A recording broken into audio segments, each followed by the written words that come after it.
On est à Gilan, au nord de l'Iran, au milieu des rizières, et on s'est dit que ce serait un bon spot pour te raconter une petite histoire.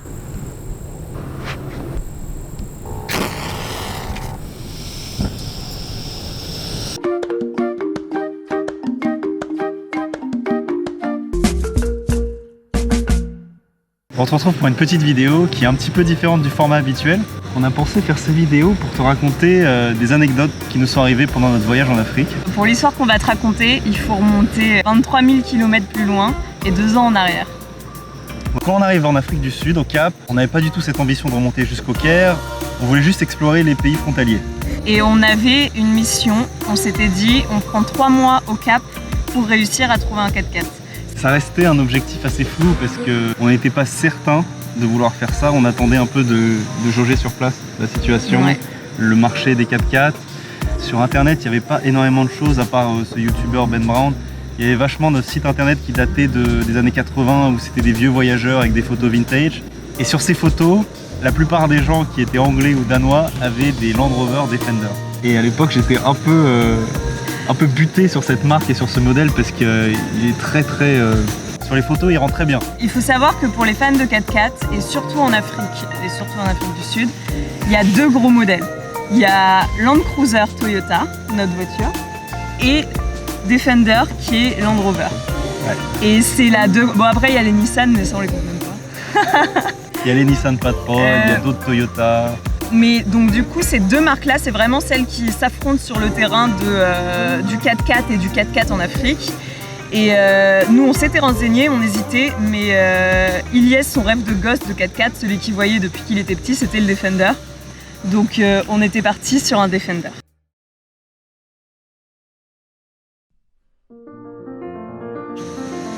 On fait notre vie au Cap, on a des copains, on va faire du surf tous les jours, on a des petits jobs, mais en même temps on se concentre vraiment sur la recherche de 4x4. Ouais. Pour ça il y a plusieurs sites, dont le principal qui nous a servi, le sorte de Le Bon Coin sud-africain qui s'appelle Gumtree. Gumtree, c'était un peu notre page d'accueil pendant de longs mois. Et donc on a épluché toutes les annonces, mais seulement de Defender à l'époque. On regardait vraiment les Land Rover Defender. Avec, on voyait ceux qui rentraient dans notre budget, avec le kilométrage qu'il fallait, et puis on voulait absolument un moteur diesel. Et alors on commence les visites, on essaye de toujours être accompagné d'un mécanicien qu'on déniche un peu comme ça au Cap.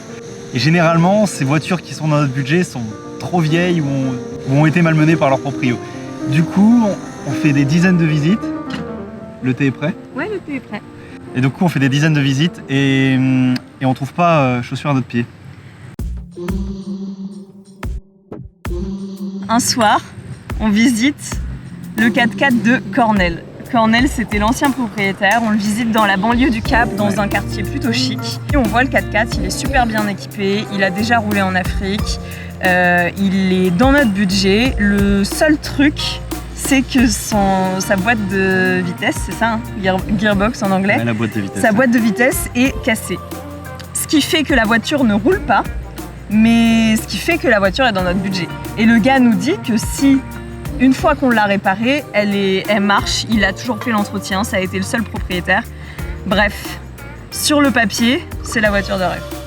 Et on décide de lui faire confiance, et cette histoire de boîte de vitesse nous paraît pas comme un gros problème, parce que c'est une voiture qui avait l'air bien entretenue, et il nous promet qu'une fois la boîte de vitesse changée, tout ira bien, la voiture sera 100%, comme ils disent en Afrique du Sud. En sortant de la visite, on se dit que c'est le bon, hein. On se dit qu'on en a vu des dizaines, qu'à chaque fois il y avait un truc qui allait pas et que celui-là, ça a l'air d'aller. Et on est convaincus. Il faut écouter son instinct. On était surtout, c'est ça, on voulait écouter notre feeling. Donc on valide l'achat, on fait les virements, on verse un acompte, etc.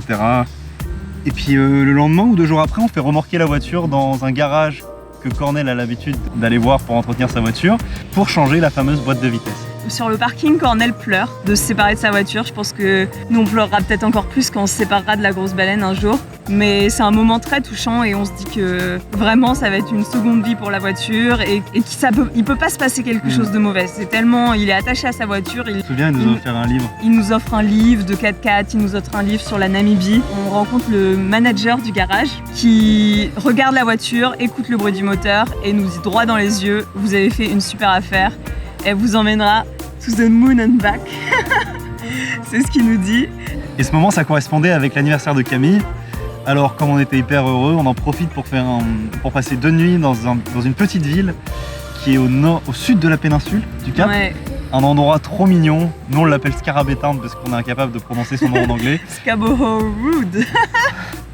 Mais donc on passe 2 nuits dans une cabane là-bas, c'était absolument cool. On rentre le lundi et Ilyes reçoit un coup de fil. Et je crois que c'est un des pires coups de fil de notre vie, peut-être. Le manager du garage l'appelle et il lui dit il faut venir tout de suite, il y a un problème avec la voiture. Alors là, on fait 20 minutes de route en silence. On arrive au garage et le gars nous dit qu'il y a un bruit, un knock dans le moteur. Un bruit paranormal. Et que quand il a fait rouler la voiture, il accélère et qu'elle répond pas assez à l'accélérateur. Quand on essaye la voiture, ça nous paraît normal. C'est un vieux 4x4, c'est vrai qu'elle n'a pas beaucoup de pêche, mais il nous a emmenés sur une autoroute avec une légère pente. Et c'est vrai que la voiture décélère dans la pente. Ouais. Et ils nous disent, vous atteindrez pas la Namibie avec. Il nous dit aussi que c'est pas possible que le propriétaire ne soit pas au courant de ça. Il nous montre l'état de la boîte de vitesse. On voit qu'elle est rongée, vraiment rongée. Il dit que le propriétaire a été négligent, que le bruit sur la boîte de vitesse devait être horrible et qu'il aurait dû la changer bien avant. Le manager nous dit, il n'y a pas de doute, vous vous êtes fait arnaquer. Du coup, on est vraiment dégoûtés. Il y a un peu tout qui s'effondre. On a l'impression qu'on a perdu beaucoup d'argent. On est énervé contre Cornell. On est persuadé à l'époque qu'il nous a arnaqué. Ouais. Le garage nous dit qu'il veut bien nous racheter la voiture en pièces détachées. Donc là, on se dit vraiment que c'est la merde, qu'on ne retrouvera pas nos sous. Ouais. Moi, je suis fataliste. Ilyes, il n'a pas envie d'y croire et il a envie de se dire que c'est pas possible. On appelle Cornell et là, qu'est-ce qu'il nous dit? Ouais, Cornell au téléphone nous dit qu'il n'était pas au courant, que pour lui, la voiture marche à 100%, qu'elle a aucun problème. Et nous, du coup, on le croit plus. On le croit plus parce que le marché des voitures de seconde main en Afrique du Sud a très mauvaise réputation. Tout le monde dans notre entourage nous dit que c'est une arnaque. On lui propose de lui rendre la voiture réparée. On lui propose de lui rendre réparée, il nous rend notre argent. Et là, il nous dit non, j'ai déjà dépensé l'argent. On est 4 jours après l'achat d'une voiture qu'on n'a jamais conduite et le gars a plus notre argent. Pour nous, la meilleure défense, c'est l'attaque. On décide de se blinder juridiquement, c'est-à-dire qu'on le menace de l'attaquer en justice pour arnaque. On se renseigne auprès des avocats de la ville du Cap. On passe des journées à aller de cabinet d'avocat en cabinet d'avocat. On épluche tous les codes de loi relatifs aux droits du consommateur en Afrique du Sud. On est allé dans certains cabinets qui étaient des avocats de... Comment on dit en France? Des avocats que tu as... Nommés d'office, ceux qui sont gratuits. Et en fait, on a vite compris qu'on était blancs et qu'on nous rigolait au nez avec nos problèmes de blanc et qu'on n'était pas dans les bons cabinets, quoi. C'était assez dur parce que c'était déjà difficile pour nous, difficile de faire la démarche et en plus qu'on nous dise que non, c'était pas leur problème.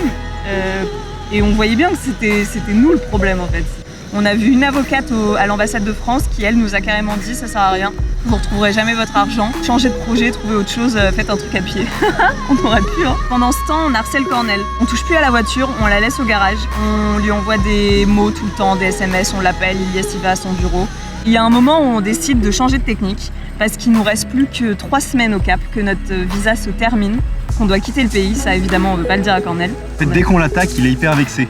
Parce que lui, il dit qu'il savait pas. Il dit qu'il aimait sa voiture et qu'il nous a déjà fait un prix pas cher et qu'il n'y était pas au courant. On décide donc de jouer comme lui et de le prendre par les sentiments. Et de faire les petits misérables que nous sommes parce que c'est quand même notre rêve qui était parti en fumée. On avait rêvé de faire pendant des années. Ce pourquoi on a économisé aussi. Ouais, et ce pourquoi on a économisé.